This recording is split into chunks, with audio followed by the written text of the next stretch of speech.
자, 이번에 읽어볼 괴담은 비행기가 뭔가 이상해 라는 레딧 괴담입니다. 시청자분께서 추천을 해주셔가지고 읽어보려고 합니다. 재밌어 보여가지고. 뭔가 이상한 일이 일어나고 있어. 난 인터넷에 들어와 이 글을 포스팅하려고 아이패드에 비행기 모드를 껐지. 뉴스도 확인하려고 해봤는데 좀 뭔가가 달라. 지금쯤이면 모로코에 있어야 할 시간인데, 아니 이미 호텔 체크인도 끝내고 호텔 야외 수영장 옆에 들어누워 쉬고 있어야 되는데, 시계가 움직이질 않아서 확실하진 않지만 정말 오래 비행 중이야. 설명을 좀 하자면 난 모로코로 휴가를 떠나는 중이야. 내 남친 라르스가 따뜻한 곳에 햇볕 좀 쐬고 오자고 하면서 신규 항공사의 스톡홀름발 모로코행 직항 초특가 비행기표를 찾았거든. 우리는 고향 우메오, 그러니까 스웨덴 북동부의 중심 도시인 고향 우메오를 떠나 이륙 전날 밤을 스톡홀름 시내 한가운데 있는 좁아터진 내 여동생네 가족이 있는 집에서 묵었어. 분명 어젯밤 얘기인데 벌써 오래전 얘기 같네. 일찍 출발하는 비행기였는지라 공항으로 출발할 때도 여전히 밖은 어두컴컴했어. 공항에서 가볍게 아침을 때웠고 우리 둘 다 많이 먹진 않았지. 기내에서 밤에 못 잔 만큼 더 자려고 했어. 체크인과 탑승을 순조로웠어. 다들 바쁘지만 우리처럼 피곤해 보였고 한시라도 빨리 탑승해서 따스한 햇볕 좀 받고 싶어하는 모습이었어. 근래에 스웨덴은 너무 추웠어서 다들 잿빛에 피로해 보였던 걸로 기억해. 물론 나 역시도 졸려서 유심히 살펴본 건 아니었지만 비행기는 거대했어. 비행기 덕후인 삼촌이 비행기에는 에어버스 어쩌고 뭐 어쩌고 하는 종류가 있는 걸 알려줬는데, 난 비행기 덕후가 아니어서 한 귀로 듣고 한 귀로 흘려버렸고 덕분에 이 비행기 종류가 뭔진 잘 모르겠어. 확실한 건 인근 유럽 국가들 갈 때 타던 작은 비행기들보다 훨씬 컸다는 거. 복도가 2개나 있다면 말 다 한 거지. 난 좌석 3개 있고 복도 있고 반대쪽에 좌석 3개 있는 작은 비행기에 익숙했거든. 가운데에 또 좌석들이 있는 걸 보니 정말 신기했어. 라르스와 나는 그 중간 좌석에 앉았기 때문에 창밖은 아예 볼 수 없었어. 아마 창가 자리에 앉았다면 뭔가 경치가 바뀌는 거라도 보면서 무슨 일이 일어난 건지 알 수 있었을 텐데. 우리가 얼마나 날랐는지 모르겠어. 기장이 방송을 한 번도 안 했거든. 라르스가 곧바로 뻗어버렸고 난 한 30분인가 책 좀 읽다 잠들었어. 몇 시간은 잔 것 같은데 확실진 않아. 일어나서는 시간을 확인하려고 했더니 내 손목 시계가 멈춰 있었어. 라르스는 나랑 거의 동시에 일어나더니 아직 도착 안 했냐고 내게 물어보더라고. 나도 조종사가 아닌지를 알 리가 없는데 말이지. 난 제대로 앉아서 주위를 둘러봤는데 다들 우리랑 비슷한 것 같았어. 막 잠에서 일어나서 주변을 두리번거리다가 지금 비행기 안에 있음을 깨닫고 자기 손목 시계를 확인해보니 고장나 있고, 그때부터 초조해지기 시작했어. 왜 모든 손목 시계가 고장난 거지? 바로 뒤에 앉아있던 젊은 가족에게 물어보니 그 가족의 시계는 다른 시간대에 멈춰 섰다고 하네. 그게 안심될 일인지 아닌진 모르겠지만 어쨌든 기내의 분위기가 바뀌기 시작했고 사람들이 두려워하는 모습이었어. 두드러지게 이상한 점은 없었어. 여전히 비행 중이었고 난기류도 없었고, 단지 모두가 잠이 들었다가 깨보니 손목 시계가 고장나 있었을 뿐. 물론 비행기에서는 이보다 훨씬 더 불길한 일도 일어날 수 있다는 건 알고 있지만 그래도 좀 이상했어. 이런 일이 있으면 뭔가 방사선 이런 걸 맞았나? 비행기가? 이런 생각이 들 것 같긴 해요. 탑승객들이 다 깨고 얼마 안 돼요. 승무원들이 음료 카트를 끌며 왔지만 승객들을 죄다 무시했어. 음료수를 권하며 다녔고 몇몇 승객들이 현재 시간이나 위치를 물어보긴 했지만 승무원들은 미소를 지은 채 확인해보겠다는 말만 반복하며 그냥 지나쳤어. 난 불안한 생각을 머릿속에서 털어내려고 했어. 다른 승객들도 머리를 내젓거나 어깨를 으쓱하고는 책이나 잡지를 읽기 시작했고, 좀 이상하긴 하지만 별일은 아니니까 진짜 우연하게 일어나지 않을 법한 일들이 일어나기도 한다고들 하잖아. 시간을 때우려고 시덥잖은 가십 잡지 뭉치를 꺼내 읽기 시작했어. 1권, 2권, 그리고 3권을 읽은 후 앞으로 돌아가 안 읽고 지나친 기사까지도 읽었어. 기내에 갇혀있다 보니 시간을 때우려고 이전에 알지도 못했던 어느 모델에 대해 그리고 그녀의 최근 이혼에 대해 읽고 있었지. 그 잡지들을 모조리 다 읽었겠다. 이미 탑승 직후 한숨 푹 자기도 했겠다. 정말 목적지에 거의 다 온 줄 알았어. 하지만 아무 일도 일어나지 않았어. 안내방송도 없고 착륙 전 안전벨트 시그널도 없고 그저 계속 비행만 하고 있을 뿐. 라르스가 야외 수영장 옆에 누워 읽으려고 가져온 책까지 빌려받았어. 범죄 수사물 드라마에는 관심이 없었지만 너무 지루해서 뭐든지 읽을 수 있겠다 싶었지. 읽고 또 읽었어. 사람들이 불안한 눈초리로 흘긋흘긋 바라보며 승무원을 찾는 게 계속 보였지만 아무 일도 일어나지 않았어. 모두가 초조해 보였어. 그리고 여전히 안내방송도 없이 난기류도 없이 비행 중이었어. 그저 끝없는 비행뿐. 내가 이 글을 쓰기 시작한 이유는 뭔가 변했기 때문이야. 구체적으로 빛이 변했어. 우리는 아침에 출발했고 5시간 비행 예정으로 남쪽을 향해 날고 있었어. 그런데 한 10분쯤 전에?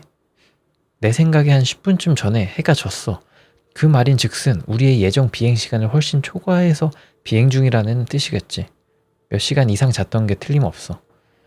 우리 뒷좌석 가족의 아버지가 일어나서 조종실 문을 쿵쿵 두들겼어. 조종실 향해 도대체 무슨 일이냐고 고함을 질렀지. 아무도 그를 제지하지 않았어.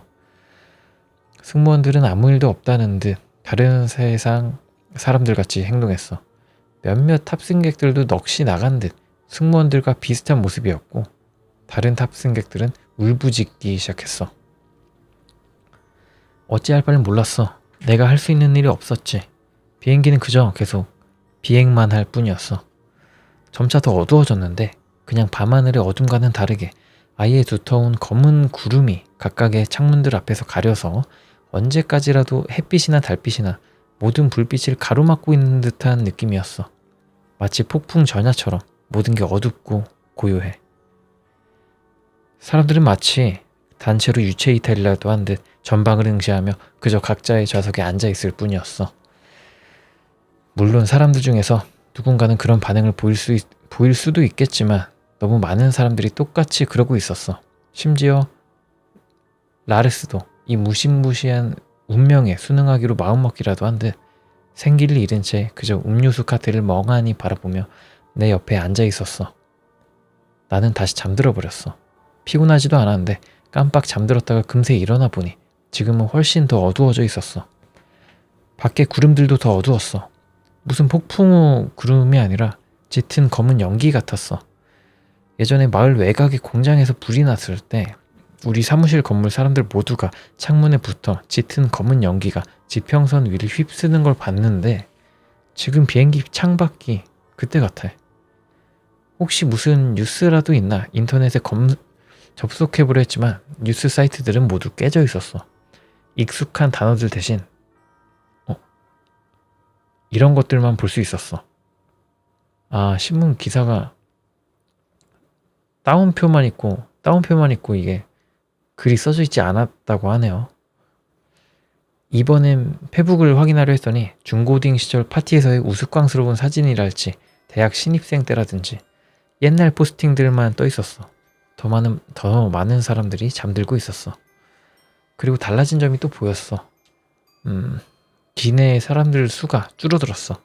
아까는 분명 만석이었던 기내 여기저기에 빈자리가 산재해 있었어.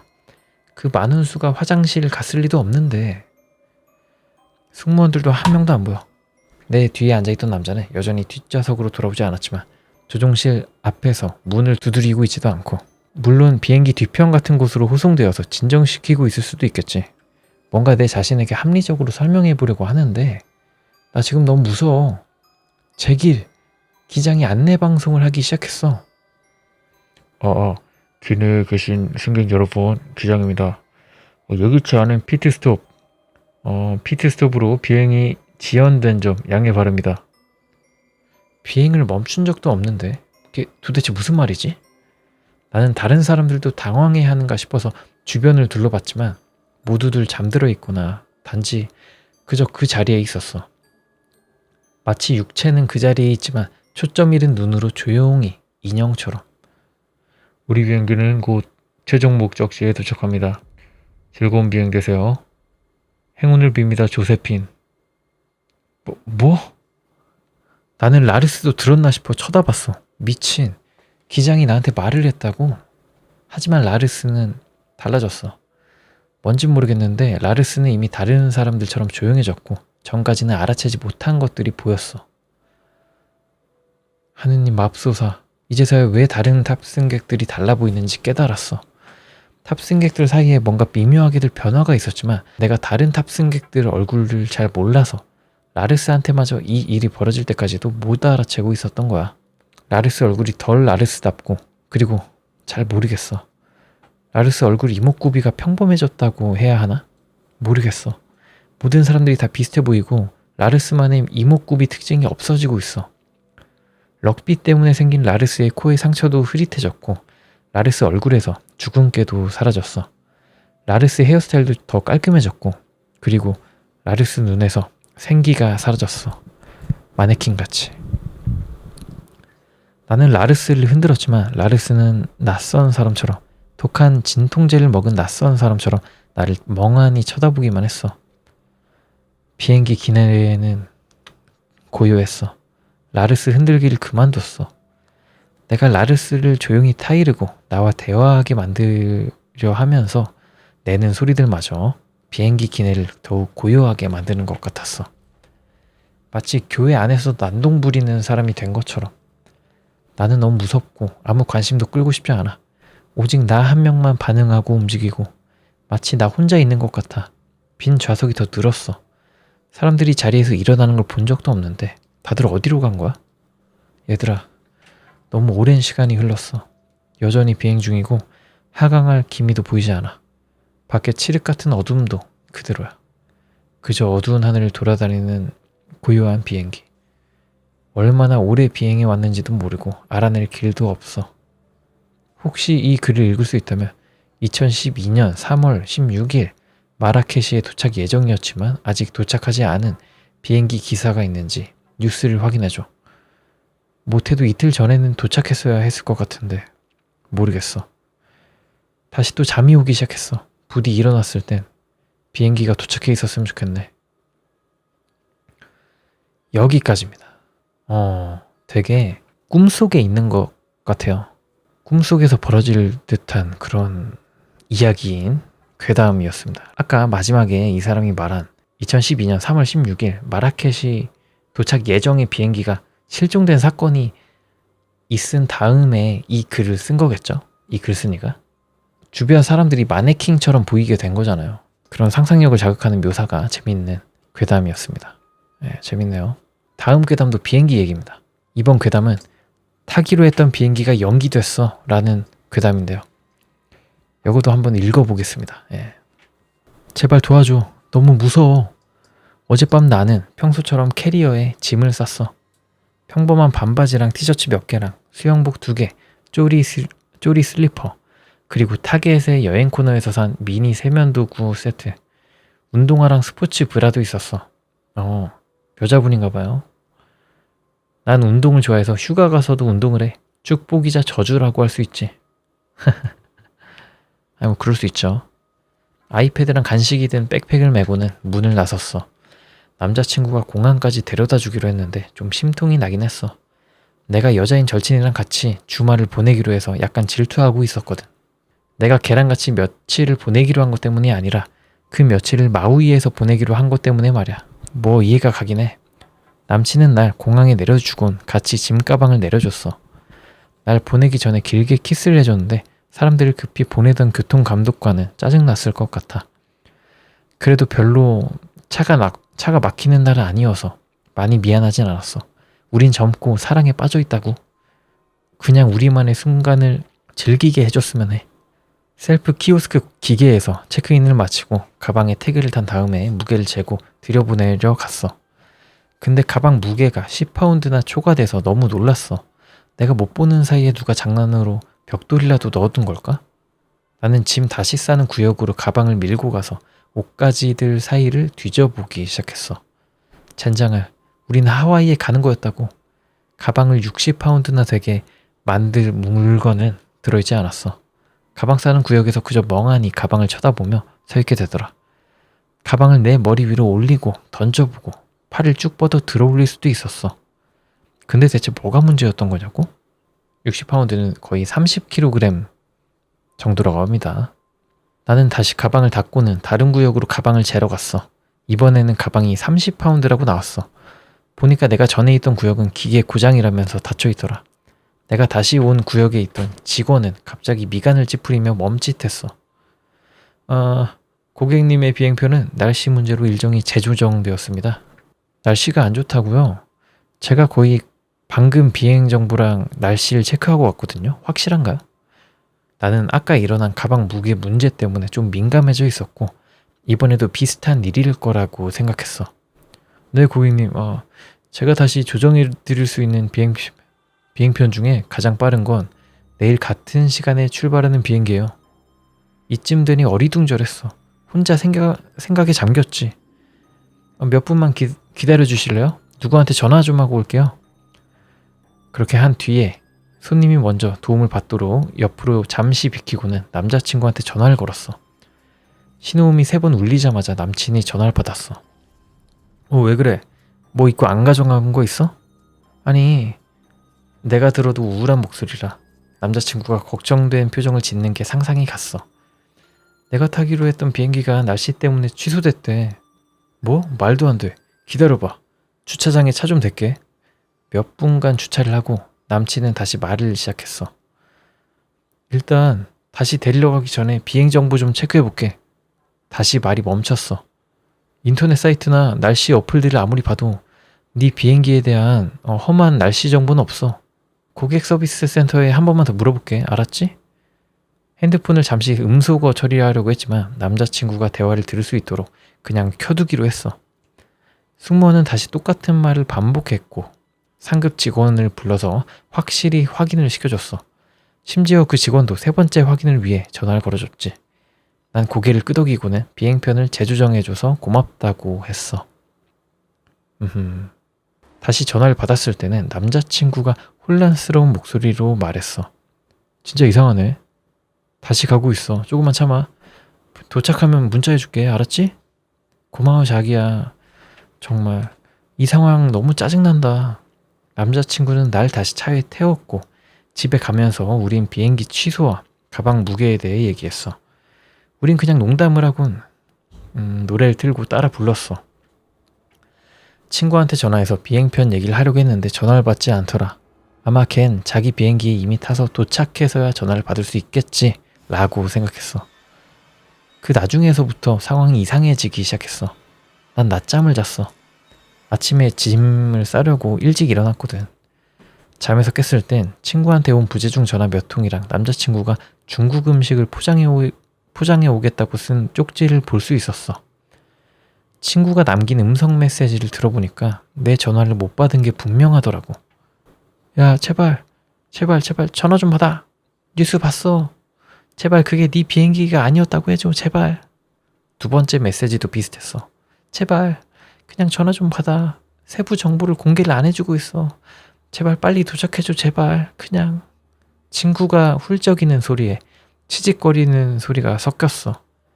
3번째 음성 메시지는 굉장히 기분 나빴어. 처음에 몇 분 동안이나 아무 소리도 안 나다가 끝에서야 깊고 전자음 같은 목소리가 들렸어. 넌 우리한테 빚을 진 거다. 척추를 타고 소름이 끼쳐왔고 온몸에 피가 얼어버리는 것 같았어. TV를 켰더니 바로 나오더라. 내가 타기로 했던 비행기가 바다 위에서 실종됐대. 그냥 사라져버린 거야. 최근에 추락한 채로 구출되지 못한 비행기들이 막 생각나면서 심장이 빠르게 뛰었어.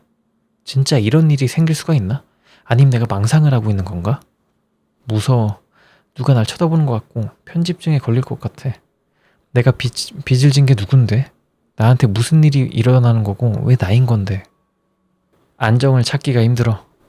집에 있는 블라인드나 커튼은 전부 쳐버렸어. 모든 문이 전부 잠겼는지도 3번씩이나 확인했어. 이 모든 게 누군가의 장난이길 바라지만 그게 아닌 걸 알아. 죄책감과 긴장이 들어. 빨리 남자친구가 돌아왔으면 좋겠어. 얘기할 수 있게. 이게 다 미친 악몽이 아니라는 걸 남자친구가 확인시켜줄 수 있게. 남자친구가 돌아왔어. 현관문이 열리는 소리가 나자마자 바로 맨발로 뛰쳐나갔어. 남친은 한 손엔 봉투를, 한 손엔 차키를 들고 있었어. 남친이 안으로 들어오자마자 나는 음식 봉투를 뺏고는 거실로 남친을 밀었어. TV에서 그 비행기 사고 소식이 계속 업데이트되고 있었거든. 남친은 입을 벌린 채 TV를 쳐다보더니 고개를 돌려서 날 유령마냥 쳐다봤어. 어? 고개를 천천히 젓고는 남친은 손을 뻗어 날 만져봤어. 눈엔 눈물이 고여 있었지. 너가 죽은 거면 어떡해? 내가 미쳐버린 거라면? 남자친구의 얼굴은 공포 때문에 일그러져 있었고 나도 할 말을 잃었어. 마치 얼음물에 뛰어든 느낌이었어. 온몸이 충격에 휩싸였지. 남친이 만지는 촉감도 내 몸이 떨리는 것도 느껴지지가 않았어. 내가 집중할 수 있던 단 한 가지는 빨라지던 내 심장 박동뿐이었어. 나는 앉아서 핸드폰 잠금을 풀었어. 바보 같게 들리겠지만 누가 옆에 있어주기 전까진 친구한테 전화하기가 겁났어. 음성 메시지 때문에 너무 겁을 먹어서 전화했다가 아까 들은 목소리랑 연결되기라도 할까봐 혼자 걸기가 싫었어. 절친한테 전화하려고 걔 연락처를 눌렀어. 그런데 신호음이 가질 않더라. 그냥 이상하고 늘어지는 삐 소리만 날 뿐이어서 나는 공포에 질렸지. 뭐에 대익이라도 한 것처럼 핸드폰을 소파 반대편으로 던져버렸어. 남자친구는 천천히 정신을 차리는 것 같더니 날 보고 눈썹을 찌푸렸어. 뭐? 남친은 폰을 가리키며 물었어. 그 잠깐 사이에 난 결정을 내려야 했어. 남친한테 음성 메시지에 대해 말해야 되나? 이 짐을 나누어야 할까? 아님 좀 더 신중하게 행동해서 그 소름 돋는 메시지한테서 남친을 보호해야 할까? 나는 후자를 택했어. 남자친구한테 피해가 갈 수도 있는 상황으로 밀어넣기엔 난 걔를 너무 사랑해. 오, 착한데? 난 더듬거리며 설명했어. 이거 자꾸 이상한 소리를 내. 남친은 확실히 그때까지도 겁에 질려 있었고 내 이상한 행동에 대해 별로 눈치채질 못했어. 내가 바다 밑바닥 대신 여기 있다는 사실 때문에 그랬겠지. 몇 분 후에 남친은 나를 껴안았어. 안도감, 감사함, 사랑 그리고 날것의 감정들이 쏟아져 나오는 그런 절박한 포옹이었어. 나도 똑같이 그를 안았고 우린 영원처럼 느껴지는 시간 동안 그저 얽힌 상태로 있었어. 우리가 드디어 떨어졌을 때 남자친구는 내 이마에 뽀뽀를 하곤 부엌으로 갔어. 짜증나네. 그때 또다시 전화가 걸려왔어. 핸드폰 화면은 밝게 켜졌고 나는 전화를 받기 위해 기어가서 폰을 잡아챘어. 친구가 전화이길 바라긴 했지만 누가 건 건지 알고는 있었어. 전화를 받았어. 그 전자음 같은 목소리가 대답해 왔어. 남자친구를 끌어들이지 않은 건 똑똑한 선택이었다. 이제 그는 계속 존재할 수 있다. 그 말 후 전화는 끊긴 것 같아 보였지만 난 움직이지 않고 조용히 핸드폰을 귀에 꼭 누른 채 있었더니 그 무서운 문장이 다시 들려왔어. 넌 우리한테 빚을 진 거다. 뭘 할지도 모르는 채 난 내 방으로 들어갔어. 방에 뭐 이상한 점이 있나 하고 싹 훑어봤어. 침대 옆 탁자에는 여전히 내 로스쿨 교재들이 어지러이 쌓여 있었어. 변호사 지망생이야? 침대부도 여전히 깔끔하게 정돈돼 있었고 불도 여전히 켜져 있었지. 심호흡을 쉬었는데 그림자 하나가 내 눈가를 사로잡았어. 그래서는 안 됐어. 하지만 그래야만 했어. 그림자는 창문에 달린 커튼 뒤쪽에서 비치고 있었어. 커튼을 치워버리곤 블라인드 사이를 살짝 열어봤어. 순간 모든 바람을 내 폐로 들이마신 것 같았어. 우리 집과 이웃집 사이에 남자 하나가 서 있었어. 그는 입술을 꼭 다문 채 소름 끼치는 미소를 지어 보였고 나한테 손가락으로 이리 오라는 제스처를 취했어. 나는 세게 빠르게 눈을 깜빡이며 내 기억 속에 영원히 남겨지게 될 그 남자의 모습이 사라지기만을 바랬어. 남자는 움직이지 않았어. 나랑 눈이 마주치자 그는 천천히 입술을 움직였어. 넌 우리에게 빚을 졌다.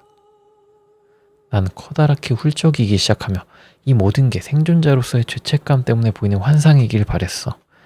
난 사실 그 전화에서의 남자가 말하는 것처럼 우리라는 무언가한테 빚을 진 게 아니라고 말이야. 남자친구는 방으로 뛰어왔고 초조한 채로 왜 그러냐고 물어왔어. 차마 말은 못하고 대신 남친이 안아주는 동안 가슴에 얼굴을 묻고 엉엉 울기만 했어. 남자친구는 한 손으로는 날 감싸고는 다른 한 손으로는 블라인드를 열어 젖혔어. 나도 살짝 봤는데 남자는 가고 없었어. 잠깐이지만 안심이었지. 식사를 하고 이야기를 하고 서로를 좀 더 토닥여 주고 나서는 우린 같이 침대에 들었어. 난 빨개진 눈을 크게 뜬 채 누워서 남자친구의 숨소리가 안정적으로 느려지고 규칙적으로 변하는 걸 들었어. 잘 때까지 잔다는 얘기죠. 규칙적으로 변한다는 얘기가. 난 남자친구보다 몇 시간이나 더 깨어 있었는데 결국 잠자길 완전히 포기해버렸어.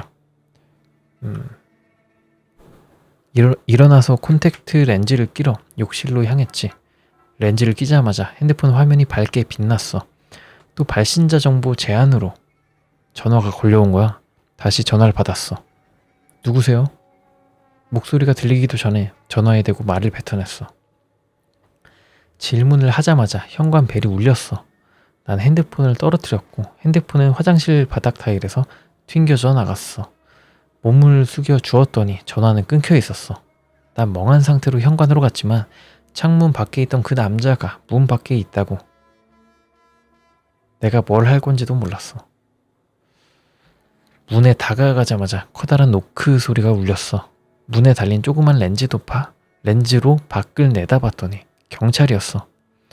난 곧바로 문을 열어서 어떻게 도와드릴지 물었어. 전화를 걸던 사람이 누구든 그 사람을 쫓아내주길 바라면서 말이야. 땡땡씨, 경찰서에 오셔서 비행기에 대한 질문에 답을 좀 해주셔야겠습니다. 저희가 가진 기록에 의하면 오늘 비행기에 타지 않으셨는데요. 그 비행기가 12시간쯤 전에 실종됐습니다. 난 그렇다고 고개를 끄덕였어. 경찰한테 숨길 건 전혀 없으니까. 이 마지막 부분은 급하게 쓰고 있어. 방금 옷 갈아입고 양치질도 했어. 남자친구한테 무슨 일이 있었는지도 말했어. 경찰은 거실에서 기다리고 있고 이게 다 뭔지 좀 알아내면 바로 너희한테 알려줄게.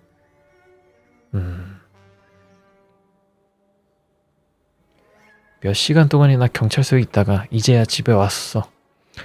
내가 아는 게 별로 없다는 걸 빨리 눈치챈 것 같더라고. 그 비행기 사실 기계적 결함 때문에 연기될 뻔했는데 쉬쉬했다나 봐. 계속 별거 없었는데 조사 마지막쯤에 나랑 얘기하던 경찰관이 말하길 FBI가 자기들이 수사를 맡겠다고 했대. 처음엔 별일 아니라고 여겼어. 혹여 테러일 수도 있는 사고에 FBI가 개입하는 건 당연한 걸로 느껴졌거든. 신문실을 나가서야 그 남자를 봤어. 신문실 바깥 창문 앞에 서 있던 남자. 정장을 입고 있었고 꽤 중요한 사람 같았어. 그는 모두에게 집중하라고 했어. 그가 실종된 비행기에 말하는 동안 경찰관들은 부지런히 메모를 하며 경청했지. 나는 한 발자국도 움직일 수가 없었어. 몇 분 후 그는 연설을 마쳤고 나한테 걸어오기 시작했어. 난 숨도 제대로 쉴 수가 없었고 나를 씹어삼키는 공포에 시야는 흐려졌어. 안녕하세요. 여기까지 와주신 것에 FBI를 대표해서 감사드립니다. 나는 입을 벌리곤 그를 쳐다봤어. 그 꼭 담은 미소를 그는 지어 보였어. 내 남은 생 동안 따라다닐 그 미소. 남은 생이 얼마나 긴지 짧은지는 상관없이 말야. 아직도 충격에 빠져 계시겠군요. 물론 완전히 정상적인 일입니다. 하지만 우리가 꼭 비행기를 찾을 거라는 건 알고 푹 쉬어도 됩니다. 모두에게 종결을 짓게 해드릴 거예요. 나는 조용히 동의한다는 뜻으로 고개를 끄덕였어. 잠깐 동안만 저랑 나가주시겠습니까? 나는 당황한 채 주위를 둘러봤어. 우리가 하는 대화에는 아무도 관심이 없어 보였지. 내가 좋다고 하든 싫다고 하든 상관없다는 걸 알았어. 어차피 이 사람이랑 단둘이 얘기해야 했지. 그러죠. 내 목소리는 심하게 떨렸어. 살면서 내 목소리가 그렇게 줏대 없이 들린 건 처음이었어. 그는 다시 웃으며 경찰서 뒷문으로 날 안내했고 내가 나갈 수 있도록 문을 잡아줬어. 그도 따라 나왔고 분주한 건물 안에 비해 우리 둘은 계속 침묵을 지켰지. 남자는 마치 이게 세상에서 가장 평범한 상황인 양 빌딩 옆에 빌딩 벽에 기댔어. 마치 비행기가 실종되지 않은 것처럼 말이야. 마치 어젯밤에 내가 창밖에서 그를 못 본 것처럼 말이야. 우린 잠시 조용히 거기 서 있었어. 난 그가 대화를 시작하기만을 기다렸어. 그저 아무 말이라도 하길 말이야. 당신은 꽤나 운이 좋은 여자예요. 그는 혼자 웃었어. 하나만 물어볼게요. 운이라는 게 존재한다고 믿나요? 업은요? 운명은? 난 그를 마주 보려고 고개를 돌렸어. 믿고는 싶죠. 흔들리는 목소리로 말하다가 말문이 막혀버렸어. 남자는 처음엔 대답하지 않았어. 내 대답이 마음에 든 건지 아닌지 눈치채기가 어려웠지. 흥미롭군요. 곧 다시 뵙죠. 내가 뭘 말할 수 있기도 전에 그는 날 지나쳐가 문을 열고는 경찰들과 수사관들 떼 사이로 사라져버렸어. 잠시 기다리다가 나도 다시 안으로 들어가서 서둘러 앞문으로 다시 나가곤 집으로 운전해 갔어. 내가 집에 들어가자마자 남자친구가 질문을 쏟아내기 시작했어. 모든 질문에 대답해 주려고 애쓰긴 했지만 남친도 내가 지친 걸 알아챘어. 그때도 아직 이른 오후였어서 남자친구는 내가 낮잠을 자는 동안 저녁거리를 사러 마트에 다녀오겠다고 제안했어. 나는 고맙다는 뜻으로 뽀뽀를 해줬어. 짜증나네. 그가 나가자마자 핸드폰 화면이 밝게 빛났어. 소름 돋는 목소리를 예상하며 전화를 받았지. 그런데 아까 그 남자의 목소리가 들려왔어. 안녕하세요. 잘 들어요. 당신은 XYG로 갑니다. 당장 떠나세요. 아무한테도 말하지 말고 다시 보길 기대하고 있겠습니다. 내가 대답할 수 있기도 전에 전화는 끊겼어. 나는 굳게 마음을 먹고 차키를 꺼내 빠르게 차에 탔어. 내가 멍청하게 굴고 있단 건 알았어. 피할 수 없는 일이란 것도 알았지. 내가 가던지 그가 날 찾아오던지 둘 중 하나였어. 그죠. FBI 사람이니까 도망칠 수가 없긴 하지. 그가 알려준 장소에 도착해 주차하고 나서 난 평정을 되찾으려 노력했어. 하지만 그럴 시간을 30초도 주지 않은 채 보조석 문이 열렸다 닫혔고 경찰서에 있던 그 남자가 차 안에 나와 함께 앉았어. 그는 자신이 그림자라고 말했어. 비밀 정부의 일원이라고. 그리고 나는 이제 그들한테 빚을 졌다고. 난 이제 그들 중 하나가 될 거라고. 그들을 위해 일할 거라고. 왜요? 왜 저죠? 당신에겐 잠재성이 있어요. 당신은 우리와 함께 이 짐을 지고 갈 수 있죠. 같이 말이에요. 그는 내 쪽으로 기대 뭔가를 속삭이고는 차에서 나가 빠르게 걸어가 버렸어. 난 멍한 상태로 운전해 갔어. 내 몸 아님 내 생각 아님 뭐든 간에 통제권을 잃은 기분이었어. 내가 갖고 있다고 생각했던 모든 통제력이 사라져가고 있는 것 같았어. 진정하려고 크게 혼잣말을 했는데 이성을 되찾으려는 노력은 헛될 뿐이었어. 내 눈 바로 앞에서 손가락 사이로 모든 게 빠져나가는 기분이었어. 주변의 것들은 보이지도 않는 채로 집으로 비틀대며 들어갔어. 남자친구는 집에 없었어. 소파에 앉아서 이걸 쓰기 시작했지. 차라리 이럴 시간에 그냥 죽어버려야 될 것 같아. 무서워. 살아가야 한다는 게 무서워. 이런 식의 짐을 더 지고 살아가야 할 거라는 게 그게 너무 무서워. 영원히 말이야. 난 이제 세상의 모든 미친 것들에 대한 지식을 어깨에 지게 된 아틀라스야. 핸드폰 화면이 켜졌어. 전화를 받았어. 깊은 전자음 목소리였어. 곧 너를 찾아갈 것이다. 아직 배울 게 많다. 난 내가 미쳐버린 줄 알았어. 어쩌면 내가 정신분열증에 걸린 게 아닐까도 생각했어. 어쩌면 어제 그 비행기에 타지 않은 거에 대한 죄책감에 짓눌려 정신을 놔버린 게 아닐까. 내 안에 어딘가가 깨져버린 게 아닐까 하고 말이야. 근데 이걸로 죄책감 가질 필요는 없긴 하죠. 예. 타지 말라 해서 못한 건데. 뭐야? 하지만 전부 말이 돼. 말이 된다고. 그들이 모든 걸 관리하고 있어. 그들은 모든 걸 알고 있어. 이유 없이 일어나는 일은 없어. 문 밖에 누군가 있어. 그들이 진짜라는 걸 내가 증명할 수 있어. 조심해. 밤의 스토커, 조디악 킬러, 도끼 살인마, 그것들 전부 다.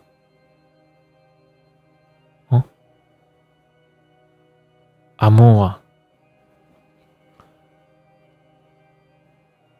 여기 설명이 있네요.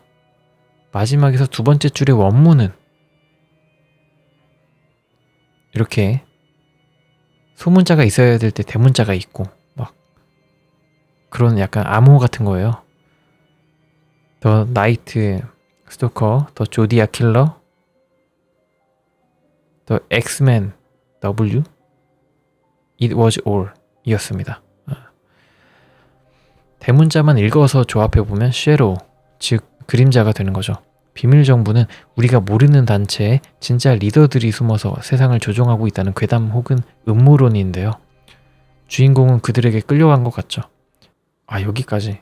그러니까 여기서 이 여자가 밤의 스토커, 조디악 킬러, 도끼살인마 이런 연쇄살인범들에 대한 진실을 얘기하려고 하다가 그게 암호화가 딱 된 거죠. 그 그림자 집단이 이제 암호화를 시킨 거죠. 이거 말 못하게. 여기까지네요. 여기까지가 타기로 했던 비행기가 연기됐어 라는 괴담이었습니다. 역시 미국은 천주국답게 괴담도 스케일이 커지네요. 예. 이게 첫 번째 그 비행기 지연된 거 못한 거 그것까진 되게 신기하고 되게 현실에서도 이런 일이 있을 것 같다 라고 생각을 했었는데 점점 이야기가 완전 미국 괴담처럼 흘러가서 살짝 아쉬웠달까? 그래도 뭐 재밌었습니다. 어떤 일로 인해서 목숨을 건질 수 있게 됐고 근데 그 목숨 건진 게 다른 어떤 집단의 개입이었고 그 개입으로 인해서 빚을 져가지고 그 집단을 위해 일을 해야 되는 그런 상황까지 이 여자는 오게 된 거죠. 되게 드라마 도입부 같다. 나쁜 녀석들처럼 뭐 이런 영화가 있나? 아무튼 되게 재밌는 드라마의 도입부를 본 듯한 느낌의 괴담이었습니다. 재밌네요. 저한테 이런 일이 일어난다면 저는 뭐 어쩔 수 없이 뭐 안 가면 죽을 것 같으니까 가는 것도 있겠지만 궁금해서 가보긴 할 것 같긴 한데 무섭네요. 아무튼 여기까지가 타기로 했던 비행기가 연기됐어 괴담이었습니다. 영화 모비딕 같네요. 그런가요? 모비딕 봐야 되는데 책도 읽어야 되고